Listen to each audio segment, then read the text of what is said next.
It's the Friday edition of Business Incorporated. Hello and welcome to the program. I am Bolaji Akinwale. Coming up, U.S. President-elect Donald Trump warns companies of consequences if they leave the United States. The International Monetary Fund welcomes plans by Morocco to move into a flexible foreign exchange market system. And women in Nigeria promote the use of LPG. We'll begin with U.S. President-elect Donald Trump warning companies of consequences if they leave the United States. He was speaking in Indiana, where it took credit for saving 1,000 jobs at the air conditioning company Carrier Corporation, which planned to move to Mexico. Carrier Corporation has been promised a $7 million package of tax breaks over 10 years in exchange for reportedly saving 800 union workers whose jobs would have been outsourced to Mexico, and an additional 300 research and headquarters positions. Mr. Trump hailed his negotiations with Carrier Corporation as a model for how he would work with other U.S. businesses thinking of moving the jobs abroad. He also reiterated his promise to cut business taxes and regulations in the U.S. And now to the markets in Asia, where the numbers were dragged on Friday, snapping out of the reprieve seen post-OPEC output cut deal, as dollar strength pauses and investors await the U.S. jobs report. In Australia, the ASX 200 closed down 1.02%, dragged by a broad-based decline across the index, except for the All Ordinaries Gold Sub-Index, which was up 1.02%. Australia's October retail sales rose 0.5% from the previous month, the third straight month of gains. The Nikkei 225 in Japan finished down 0.47%, likely dragged by yen strength, which is seen as a negative as it makes Japanese exports more expensive and erodes overseas profits when repatriated. Now, the South Korean benchmark Kospi closed 0.6% lower.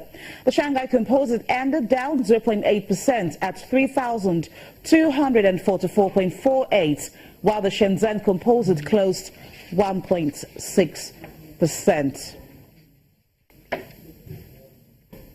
And political uncertainty is heightened in Europe as Italy holds political referendum and Austria holds presidential election.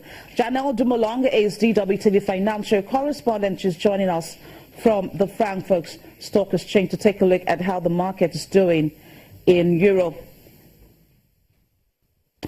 Thank you, Janelle, for coming on the program. Now, the European stock market has hit a 3-week low, due in part to Italy's referendum this Sunday. What strategies are investors and traders talking about today, regardless of how the referendum swings? Hi. Well, it really depends on who you ask. You already mentioned that European shares have taken a bit of a beating. As you can see behind me, that's definitely true even today, as investors refrain from making big bets until they know the outcome of the referendum. So that's definitely the more general attitude that you have here. But there are some whose opinions still differ and are banking on the fact that there will be a yes vote, that populism fears in Europe are overblown, and as such, now is the time to go bargain hunting while Italian stocks are at an all-time low price. So they're buying up stock in anticipation that they're going to get this outcome that they want, and this presents an opportunity for bargain hunting for them. For the most part, however, the fear is still that investors will be spooked by a no vote, and that will result in a sharp sell-off of banking shares, and that will send the value of these banking shares plummeting even further, and that will continue to damage the already vulnerable Italian banking sector. So a mixed bag, but mostly I would say that it's anxiety that is dominating the investment strategy here on the trading floor.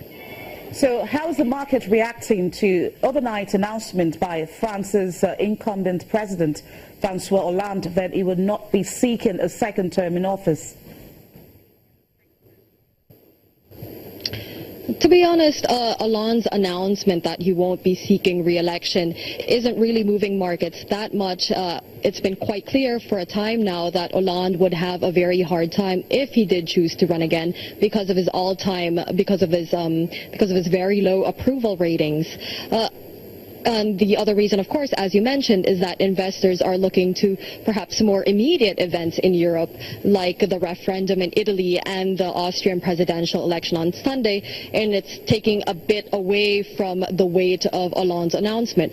But we do know that Hollande's shortcomings as the French president in terms of his economic policy is probably what's making him exempt himself from another try at the presidency. And we know that the business community and voters will be looking for the things that he failed at, like denting the 10% unemployment rate in France, which of course among the youth soars up to 40%. So that will high. That will have to be high on the economic agenda of any incoming French president, and that is what investors will be watching out for when the time comes in May. Now, the U.S. key economic report on non-farm payroll is due today as we head for the weekend. Now, what's the consensus on this jobs data? Will it move Wall Street today into next week with eyes on the Fed's rate decisions? Well, we have about an hour or so until these data come out, but the general expectation is that we will see about 174,000 jobs added in November, and that compares to the previous month's figure of 161,000 jobs. And of course, these data are going to come off the back of other strong data released this week, including manufacturing, home sales, and that sort of complete the picture that the U.S. economy is actually in robust health at the moment, which in turn strengthens the case of the Federal Reserve to raise the rate next month and even a couple of times next year. So that is definitely expected to pull down on Wall Street trading this Friday. It's expected to open lower, and that will definitely spill over into the next week. Insights at Janelle Dumoulin, a DWTV financial correspondent, reporting from Frankfurt. And now to the U.S., where equities closed mostly lower on Thursday as declines in tech offset a rally in financial stocks, while investors digested economic data and rising oil prices. Today we expect the U.S. jobs data, like I mentioned earlier on, to be released, and it's the final month in 2016. What are traders expecting for 2017? Gio Malandrino is VOA business correspondent joining us from New York. Thank you so much, Gio, for your time. Now, the all-important monthly employment data is set to hit the wires in just under an hour as traders digest a historic November to remember in the U.S. with a look around the markets. Let's talk about this more, Jill. All right, well, November 2016 has been the month of surprises, and even though it's December 2nd, November delivered yet another surprise on Wednesday. According to a report from ADP and Moody's Analytics, 216,000 jobs were created in the private sector during the month. Now, that completely smashed estimates of 165,000. Now, typically, the monthly employment report is usually in line with the ADP data in terms of the tone of the report. Economists are expecting about 173,000 total growth, and the unemployment rate is expected to stay unchanged at 4.9%. Job creation, specifically in manufacturing and energy, was the centerpiece of Trump's campaign platform. So these jobs reports are going to be a big test for the new administration when he takes office in January. So statistically, how did November end for U.S. markets? Well, the S&P 500 gained 3.4% for the second best monthly gain of the year and best November since 2009. Financials were the top performing sector, up 14%. Meanwhile, small caps had a huge month as well, as the Russell gained 11% for the best month since October 2011.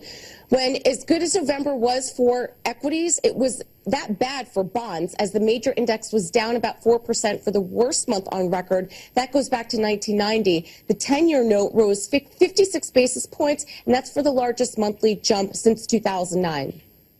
Now that corporate earnings are essentially out of the way for the remainder of 2016, what's the next catalyst for the markets?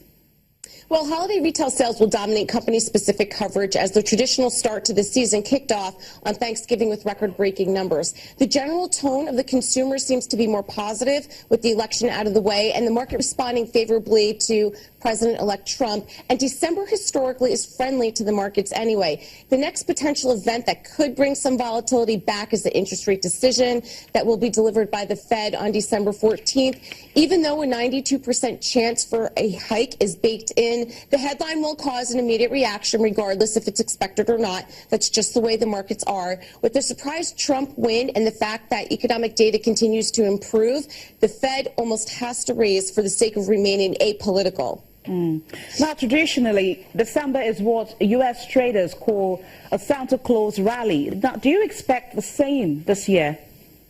Well, one of the best research firms on Wall Street, it's called LPL Financial. They do some great statistical research, and they provided me some data. Since 1950, no month sports a better average return than December, with a return of 1.6%. It's also higher 76% of the time. Again, that's the best out of all 12 months. When the S&P 500 has been up year to date heading into December, the average returns for December have jumped to 2%. Last December has been lower each of the past 2 years, and the S&P 500 has never been down 3 straight years. So again, 2016, it's been a year of surprises. A lot remains to be seen. But as far as U.S. portfolio managers are concerned, there's some catch up to be made with excess cash on the sidelines, and the relief rally is in place. As always, retail investors like you and I, we should focus on the long term and let the day-to-day noise of the markets not cloud their longer-term investments. Thank you so much, Jill Malandrino, VOA business correspondent reporting from New York. Now, foreign partners have pledged $6.4 billion to Madagascar for the next 4 years to help rebuild the Indian Ocean island after years of political turmoil. Now, this is according to the Central Bank Governor Alan Rasulofo-Dari at Conference for National and Multilateral Partners. Madagascar's economy has been struggling since a 2009 coup scared off foreign investors and prompted many donors to shut down aid programs. Donors and multilateral lenders began resuming cooperation after an orderly election at the end of 2013. The country is one of the world's poorest, despite reserves of nickel, cobalt, gold, uranium and other minerals.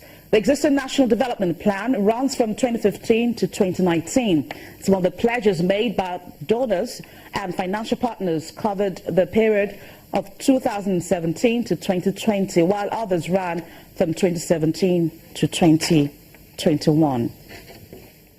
Now let's talk about Nigeria's fixed income market. Tolani Petegi is a fixed income dealer with FSDH Merchant Bank, and she joins us from Lagos. Tolani, good afternoon and welcome to the program. Hi, thank you very much. Now, what has been the state of the markets this week at the bonds and treasury bills markets? Okay, for the treasury bills, we've seen quite a bit of activity. Most of the activity really has been on the short end. That's between the December bills and the February bills.